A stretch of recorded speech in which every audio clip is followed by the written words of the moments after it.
Now, I'm today's first speaker, and my topic is going to be, can a complete peripheral vascular program improve a community's health?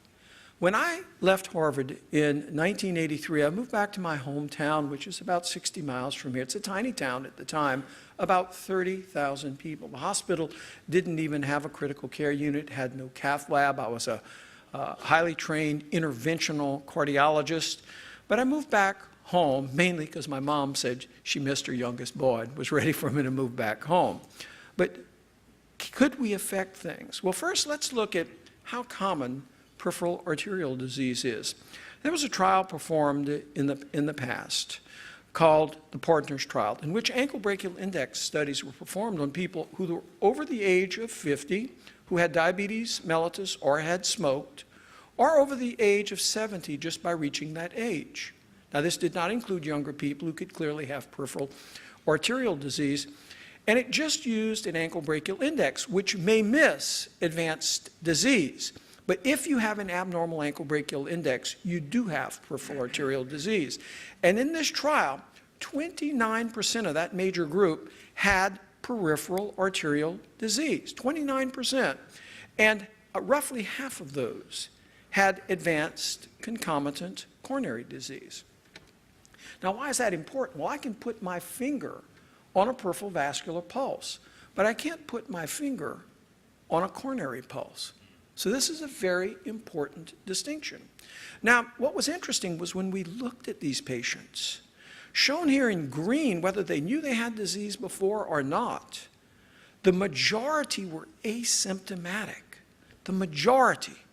So of those who even knew that they had some peripheral arterial disease, only 1 in 8 listed typical symptoms, and only 1 in 20 that didn't know before had any form of claudication. Yet doctors are still waiting for patients to come in and make this diagnosis for us and say, look, we have typical claudication. You can't do that. In fact, most of these people think they have arthritis, or they're getting older, they have back problems. They miss the diagnosis. Now, why is it important to make the diagnosis if they don't have terrible symptoms that are limiting? Well, because of prognosis reasons. If we have an ankle brachial index of less than 0.8 and we're asymptomatic, we have a worse 5-year prognosis than a woman with breast cancer. This is very important. Now, if I were to track ankle brachial index all the way down to an ankle brachial index of 0.4 or less, that has as bad a prognosis as lung cancer. So this is highly prognostically significant, and it is easy and not costly to make the assessment. Now, if we go to the far end of the spectrum, the patient who knows he's got peripheral arterial disease, like this guy, he looks down and he sees his toes, he can't feel his foot, he's got osteomyelitis of that 5th toe, the bone is crumbled under there, this is infected. If we do a below-the-knee amputation here, there's a 30-day mortality of 5 to 8%. For an above-the-knee amputation, a 30-day mortality of 8 to 12%. A third of patients who have an amputation for atherosclerotic disease never, ever go back home. They go to a nursing home to spend the rest of their lives at an average cost of about $120,000 a year in the United States. It's very costly. Only 50% of people who developed a major amputation for atherosclerosis with a below-the-knee amputation will walk again with a prosthesis. And only 1 in 4 who have an ankle brachial, who have an above-the-knee, will walk again with a prosthesis. Many of these people are dead in 2 years, and the quality of life surveys are worse than lung cancer. We need aggressive limb salvage. Now, in addition to that, this affects so many other treatments. This is a 45-year-old man who was referred for bypass surgery from an outside hospital. He has no blood flow to the brain via his left carotid because it's occluded. But on top of that, poor blood flow to the brain on the right because the brachiocephalic, which gives rise to the arm arteries, to the brain arteries, and to the internal mammary arteries, has a critical blockage in it. The left subclavian, which gives rise to the left arm, the internal mammary on that side, and the vertebral artery going to the brain on that side has a critical lesion. We knew this because the doctors performing early angiograms could not get to the heart from either the left or the right brachial. And they wanted to operate on him. This would have been a catastrophe because you couldn't measure pressure in either arm. Blood flow is bad. This is the kind of guy who simply strokes with his surgery. So what did we do? Well, this patient got to the hospital. I was in the cath lab still. I was finishing the case. The nurse called me and says he's got terrible chest pain. He's sweating. He's very short of breath. His ST segments are rising. What should I do? And I said, I need for you to give nitroglycerin. She refused because she said the blood pressure is only 50. I was trying to explain she couldn't measure blood pressure as the arteries were blocked going to the arms where she was measuring blood pressure, but instead she hung up on me. I finished my case. I ran. I gave nitroglycerin. The symptoms went away. I had a seizure and was able to discuss that I'd never hung up on a nurse and expected to never be hung up upon. And we got the patient back. The very next morning, we brought the patient in, and you can see I had to burrow my way through this innominate lesion. Here's just a wire, and you don't really see any flow getting around that. He had 140 millimeter of mercury gradient across this. So that 60 blood pressure she was reading was really 200 that she was so frightened of centrally. But again, you can imagine this is not giving us good blood supply to the brain, to the mammary, or to that arm. So we stent this. It's a 12 millimeter stent, no gradient. Now we've got a big channel. This will not plug up. We turned our attention to the other side. This is after I'd crossed with a bigger catheter. It's still pretty tight, but there was a 90% left subclavian, and there was an 80 millimeter gradient even after I dotted across this. So what did we do again from the radial? We put a stent. The very next day, this patient who had a calcified aorta, which would have been catastrophic to clamp, had an off-pump lima to the LAD, rima to the right coronary, and was brought back later for us to fix the circumflex and the left main coronary with stenting.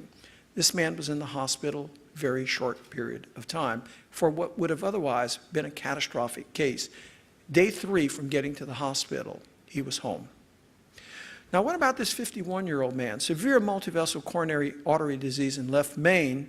He was sent for bypass, but he had peripheral arterial disease. He knew it. He couldn't walk a block without horrific problems. But I asked one important question, are you impotent? He was. Surgeon wanted to operate right away. I said, let's at least check a CT because I can't feel any pulses in his feet, and I'm worried you may have trouble with surgical incisions on the legs healing. So he agreed to look. So we did a CT. The image on the left shows the right common iliac totally occluded. On the left common iliac is patent, but the external iliac occluded. But if you look at the lateral view on the right of your picture, what do you see? What is filling the legs is the collateral pathways of Winslow. These arise off the internal mammary artery, which is the conduit of choice for bypass surgery. If you take a 51-year-old man and you bypass him and you do not use the internal mammary, you have done him a disservice. That is the one thing that's shown to enhance quality and quantity of life long term. Now you may not believe this is a cause, but I did this case live for TCT, so I'm going to show you. I came from the arm, and I want you to follow this internal mammary artery as we take a trip down, and look, it's filling the leg. And it looks just like the CT, doesn't it? So here's a distal aortogram, and you can see the right common iliac is totally occluded, the left is patent, but then the external going down to the leg is occluded as well. So what did I do? Well, I fixed first this right, turned my attention to the left. You can see my wires across the total occlusion. But now that I've taken an angulated view, you can see why this man is impotent. This is the blood supply to his penis, internal iliac. He was exactly my age at the time. I said, we got to fix that for you too. We did. And this man had an uneventful surgery. They were able to use both of his internal mammary arteries, which they would not have been able to do. His legs healed. Again, a very short hospital course. Now, he was very happy he had a good bypass. He was happy his claudication went away, but you know what he was happiest about? Had nothing to do with either of his legs. Now, what about this patient whose picture I showed you before? This has really historically been called the unsalvageable foot, but really is it? A 52-year-old man, he was treated at some of the best centers in the world, 5 bypass surgeries on this leg alone. They told him in the last surgery, no more options. I reviewed all of his images they had taken from before, and he had twiggy anterior tibial and posterior tibial arteries. They never could visualize the perineal artery in any of the images. And he says, "Doc, can you help me? You're my last choice." I looked at his foot. I picked up that flap. You could see the eroded bone. I said, "Gee whiz, I don't think so." His foot had no sensation. I said, "You don't meet what we have thought were criteria for salvageability." He says, "Would you try?" I said, "I'm worried I'm going to hurt you." He says, "Doc, I've already decided that if you fail, I plan to kill myself." Not a little pressure there, right? So I said, "We'll try." He signed a very convoluted consent form in which I was very clear about the fact I thought I was unlikely to be able to help him, that I thought I might hurt him, but that this was his wish. And he signed that. They had many addendums, and he and every family member I could find signed it. And we came down, and he had total occlusion of the popliteal. He did have some disease above, which we treated. I've tried to probe this with wires. I couldn't, but I led with the laser, and look at this. Lo and behold, I found a hibernating perineal artery that showed up nowhere with sophisticated imaging. We never saw this, did not anticipate or expect this. This is after laser alone. I went on to stent this. Now, it's interesting. I'll tell you the whole story. I was pushing the laser, and all of a sudden, there was no resistance. And I looked at my tech and said, "This is either real good or real bad," because it was one or the other. We had perhaps could have exited the artery, but we only did this not to be cowboys, because this was his only chance of saving this limb. Well, this is his leg after, and you could say, well, not the next day. Of course not. He's had skin grafting. He's had a transmetatarsal amputation. You know when this was? 13 years later. Okay, this man's gone on to subsequently die. But I'm going to suggest if amputation can be avoided in a patient like this, the overwhelming majority of amputations in America might be avoided. Now, what about this? Because I've shown you some older people. This is a 27-year-old nurse. Had her first bypass surgery at Mayo Clinic when she was 21 years old. They did biopsies, but they never could come up with a definitive cause of why she had such advanced disease at 21.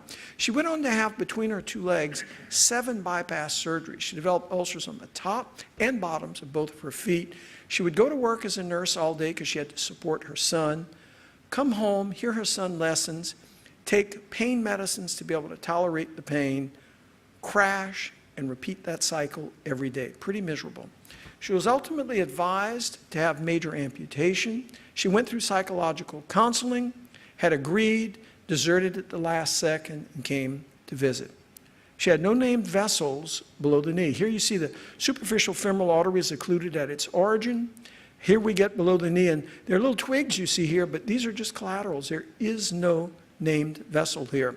So we worked our way through with a wire, and all of a sudden on the right, I was encouraged because I could start to see ghosting of the posterior tibial artery. This was not a 1-minute case. This was a long case. But we then gave lysis. We then put in stents. You can see the area where it bulges on the upper left. That's partly where she had one of her first bypass surgeries. But we were able to achieve flow into her foot.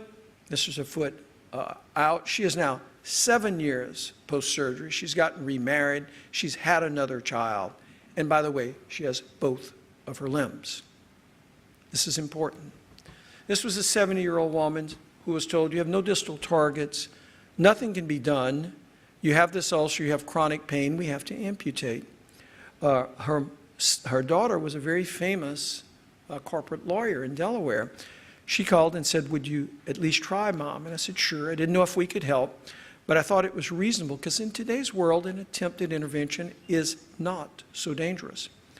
So we're able to get a wire through from above, and you can see I'm coming up the posterior tibial. But so here we're going from the top of the foot, the dorsal arch into the plantar arch, something we call pedal arch reconstruction. You see the balloon that's up here. We open this, and now we have wide open flow to the foot. And now, once again, we're able to save this foot. You may say, well, some patency studies say these don't stay open long term. That's true. But the second part of that truth that's not often told is they don't need to stay open forever. Once we achieve this, once the wounds heal, the overwhelming majority of these patients go on to save their limb. So I've shown you these things, and you know, we talk in the medical literature about critical limb ischemia, but I would like to tell people this is not created equal. Critical limb ischemia was a term mostly attributed to a surgeon named Wolf in the past. And he called it true ischemic rest pain, where you had to sleep with your legs sitting down or else you had pain, or ischemic ulceration that was not healing, or gangrene. These were CLI, but each of those are different. But in addition to that, severe infection worsens that prognosis. Major tissue loss worsens that prognosis. If you have comorbid conditions, if you have heart failure, carotid disease, diabetes mellitus, kidney failure, all of those things affect the prognosis. So we need better definitions. Right now, we talk about CLI, we lump a bunch of stuff together. It's wrong. We're going to need to be more precise if we have to know our targets before we hit those targets. It's going to take effort. Now, for some reason, it has historically been considered conservative, and conservative means good in most people's eyes, to chop somebody's leg off with a hacksaw, and it's aggressive to even do an angiogram. Do you know in America still, more than half of all amputations are performed with no form of angiography, and I include CT or MR angiography. They're performed. It's the first treatment offered. That's criminal, and that should not be the case in today's world. Yet it is still standard of care in America. We can do a lot better. It's more expensive, carries higher mortality, and more morbidity. So what I believe we need as we move forward are limb salvage teams. I believe no one should have a major amputation without the team evaluating the case to determine, unless it's a true emergency, determining is there a chance of salvageability. And we need true teams. We need people of all of these disciplines if we're going to achieve limb salvage. These limb salvage teams have to perform continued medical education, not just for the community and those that they reach, but for themselves. They must stay abreast of this rapidly changing field to know how to train people. Routine screening has to be encouraged. The earlier we get to people, the better will be the outcomes, and communication is mandatory. It's been lacking historically. As interventionists, we have to establish straight line flow to the foot. We must avoid further trauma, so we need to cushion the foot. We must not take away surgical options, and we must never make things worse. Now, I like to show this because there's a little red dot down here. That's my hometown. That's it right here. This is home of Terrebonne. This is where I am. And this looks at people undergoing invasive vascular care in the year prior to amputation. And I proudly state that we're one of the higher in the country. I'll also proudly tell you that part of that is a little bit misleading because so many people come from so far away to get their care. But let me show you why I'm proud of that. I'm proud of that because of the second slide. This is looking at rates of amputation. And we have taken what was one of the 10 highest amputation rates in the United States and brought it to the #1 lowest in the United States. And that's not because we live in a healthy region where people hike, because they eat gumbos, they eat etouffees, they're overweight, they like to smoke, and they eat a lot of salt with the boiled seafood. This is because a comprehensive program can make a difference, and we have to move this bar. This is a Chinese proverb in the first Chinese medical text. And it states, the inferior doctor treats actual illness. The mediocre doctor attends to impending sickness. The superior doctor prevents sickness. We have to become superior doctors. It's our goal. So in my continuum of care concept, we have patients all the way on one end of this continuum who have no PAD, all the way to those who have the unsalvageable foot, like I showed you, which, by the way, happen to be salvageable at the end of the day. But outcomes, the later we get to a patient, the worse are the outcomes. It's that simple. So if we're going to improve this, it's not going to be by learning the better wire technique, although you have to learn that. It's not going to be by just purely better tools, although we have to develop those for the advanced disease patients who we miss. We got to get to these people earlier, and we have to realize the gravity of the disease and enact treatment. So in conclusions, amputations are not benign, and let no one tell you they are. Amputations carry high morbidity, mortality, and they cost more than limb salvage. Earlier diagnosis and treatment improves outcomes. Newer revascularization and wound healing techniques are yielding not just better, but dramatically better results than history showed. And no one should ever be subjected to amputation without access to a CLI team.